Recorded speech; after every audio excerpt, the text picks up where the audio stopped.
Hey there, welcome to the latest episode of Hiker Homily. This time we're going to be talking about kind of the proper way, at least as far as I'm concerned, to research your gear. And right away there may be some people out there going, research gear, what are you talking about? I mean, I see a really cool ad, I kind of need this thing, I just go out and I get it. Oh, okay, and if that's the way you want to do it, that's fine. But I got to tell you, if you are a serious backpacker, and you're going to be going out in the backcountry for more than an overnight, and you're going to be way out there in the backcountry, you do not want to have your gear failing you. You want to research it to make sure you're getting the stuff that works just right for you, is going to be sturdy and is going to last for you, isn't going to fail on you when you need it the most, way out there.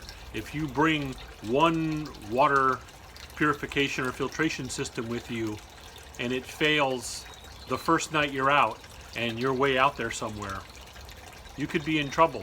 Or a sleeping bag that just doesn't work the way it was advertised. Shoes that aren't working the way they're advertised. That kind of stuff. You don't want it failing. You need to research your gear properly. So we're going to talk about that in this episode.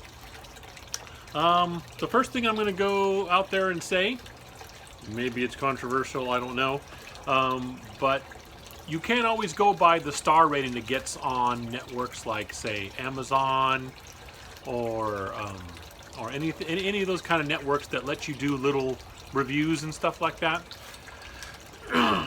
Because here's the thing, I'm not accusing companies of doing anything. Well, in a way I am, but I'm not saying Amazon does this or any of those companies that allow that kind of stuff. But some of those reviews could be, number one, bought. They could be bartered for. And here's an example. I actually got this. This person contacted me out of the blue, said they saw my videos, wanted me to review. They sold hiking shoes. Doesn't sound like when I talked to them in depth that they actually made hiking shoes. They were getting a hold of other companies' hiking shoes and then selling them at a decent price or whatever. That's kind of the impression I got, and yet they wanted me to do a 5-star review for them, just out of the blue. Hey, we're going to send you a pair of shoes if you want them, and we'd appreciate a 5-star review. So my answer was, if the product that I get from you earns a 5-star review, then I'll be happy to give it one. But if it doesn't, then I'm not going to give it one. So they basically went in circles with me a little bit about how, well, we just want the motivation for our workers and stuff to get a 5-star review. It'll be good and stuff like that. And then if there's any problem, you tell us in private and we'll fix the problem. Okay, but that's not how a review works. I'm sorry. If you send me a product that earns 3 stars, I'm going to give it 3 stars. I'm not going to give it 5 stars and let everybody else out there in the world know what a fantastic product this is, and then secretly tell you, hey, the sole of this shoe fell out in day 2. Oh, okay, we'll fix that later. Thanks for letting us know. Hey, but thanks for that 5-star review. No, that's not how. But that's basically what this person wanted me to do, was 5-star review them, sight unseen, not even try their product, and then they'll just send me something for free as a thank you. No, that's not how I operate. Unfortunately, that is how some others operate, and so some of those kinds of reviews can be dubious. Like I said, they could be bought or bartered reviews. Hey, give me this high-ranking review and we'll give you free stuff. Things like that. So you want to look for the unbiased reviews. And by that I also mean try to avoid the ones where it's kind of glaringly obvious that this person gave it a bad review because they're pissed off at the company for something personal. They didn't like the sales rep. They didn't like the such and such quality of this and that. And so they just completely tanked the review on purpose. Not because it was really that bad of a product, but because they're pissed off. You got to avoid those too. So either of those extremes. You're going to try and look for those unbiased reviews. Now, if it's a 5-star review and the person doesn't look like they were bought at all, and I know sometimes that's hard to tell. What are you talking? How do I look for that?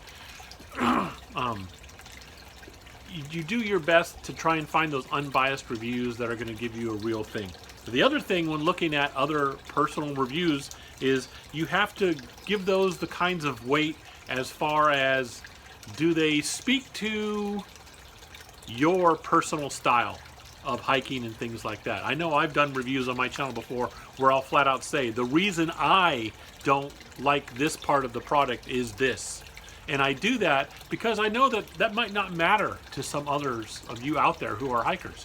Maybe you don't care. I didn't like it because the such and such padding just didn't feel right for me. Okay, but some of you don't care about that kind of padding.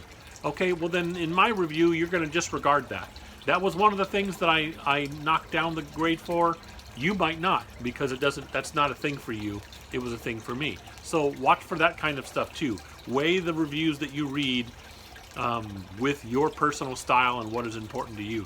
This person only gave it 3 stars instead of 5 because they didn't like A, B, and C. Well, I really don't care about A. B is important. C isn't a big deal to me either. So those 2 things I'm going to throw out. See, now if I were reviewing it, maybe I would have given it 4 stars instead of 3 like this person did. You see what I mean? You try and weigh it that way. Another good way to do this is get an opinion in the online groups. That's where you're going to get a hugely diverse opinion. But be prepared for that, because that's what's going to happen is, hey, you guys, I'm thinking about buying the such and such tent by such and such company. Anybody use that? What do you think? Okay, get ready for the onslaught. You are going to have, in most large groups, you're going to have a whole bunch of people, and half of them are going to be like, oh my God, it's the greatest tent in the world.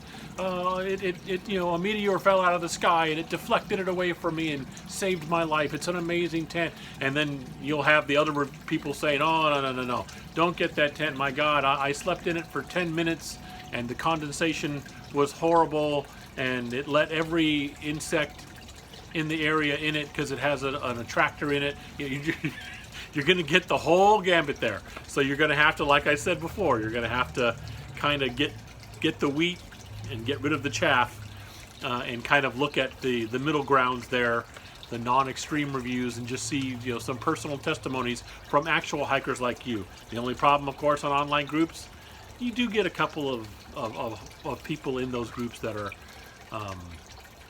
they're online hikers. They don't actually do that much hiking. And so, yeah. What else do we got there?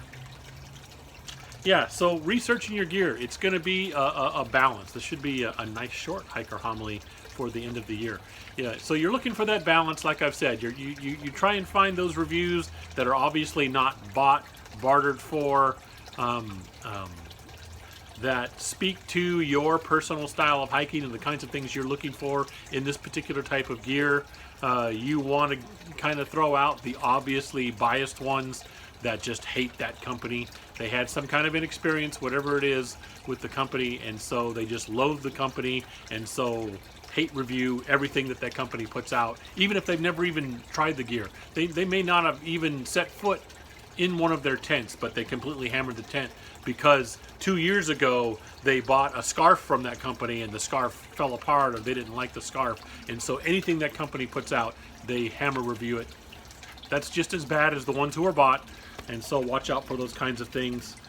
Look for those nice, unbiased looking reviews from people who appear to be real hikers, and that does not mean big name hikers. There are big name hikers out there that do some fantastic unbiased reviews, that they try this gear out and they only give it a good review if they really did like the product.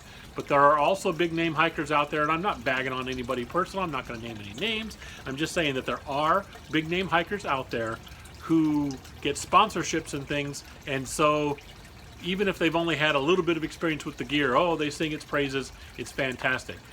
Just because you're what we would consider a big name hiker out there, a YouTuber or other platforms that all the hikers are posting on and things like that, doesn't mean that they can't be bought or bartered for good reviews. So watch out for that stuff, and celebrity is not a guarantee that you're not going to get that. There are some out there who are perfectly happy to give good reviews even if they really didn't like the product or didn't even try the product. Okay, so watch out for that. And like I say, when you're looking for those unbiased reviews, getting a review from a celebrity hiker, quote unquote, doesn't necessarily mean it's not an unbiased. It doesn't mean it's an unbiased review. So that's about it. Research your gear. That's the key thing, though. Is it's very important that you research that gear, because, like I said at the beginning, the last thing you want is for that gear to fail you when you're way out there on a big trip and things like that. Oh, and that's the other thing that goes along with researching the gear is once you've made your choice and you get that gear, you want to try it out first in something small. Okay? Don't buy a brand new piece of gear and then hit the Pacific Crest Trail day one and just go. You're going to want to try, if you can. I know sometimes you're on the PCT and you have to replace a piece of gear. What are you going to do then? That's just the way it is. You have to do it. But if I've got time, it's like, okay, I need a new sleeping bag. Okay, the first time I use that sleeping bag is not going to be on a trip that I'm going to be gone for a week way in the backcountry. Okay? I'm going to use that sleeping bag at least on an overnight first, just to see how it goes, try and push it. Maybe I'll try an overnight if I can in a place where I know it's going to get kind of down into, okay, I want this to be warm, so let's find out. Oh, 45-degree night tonight in the Sierras. I'm going to spend the night. Here we go. How'd it work? Ooh, that was nice and warm. Perfect. I think this is going to work out great for me. Oh, that didn't keep me very warm at all. That's not going to work when I go backpacking next month for 5 days. I might need something else. Okay? So research it and then, make sure it works in little increments first before you really take it out there. That's Hiker Homily for this time. As always, you can get a hold of me at hikingforhealthca@gmail.com or on the comments down below this video on YouTube, on Facebook, wherever this gets posted and passed around, and any of those other places I post these goofy things. And as always, thank you so much for watching. Always appreciate it. Anybody who wants to view, appreciate comments and feedback, and I'll see you next time.